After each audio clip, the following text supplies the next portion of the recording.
ភាយសពសោក្រអូបដួងใจអោគិរីរួយសំរោះអែតខ្ជុំបាក់សៃហាហោះយំលើមេឃព្រៃ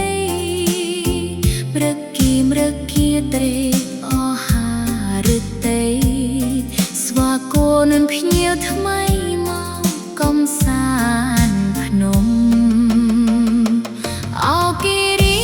រមីអូដើវសាធាតអាកាសមេឃាខ្យល់ត្រជាក់ជុំទឹកហូរថ្លាយំតាមអូតូចធំមច្ឆារេរាន់ជុំក្នុងគង្គគា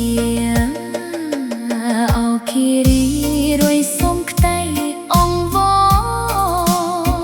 សូមអស់អ្នកទេសចរជួយរក្សាអភិរក្សធម្មធានធម្មជាតិថ្លៃថ្លា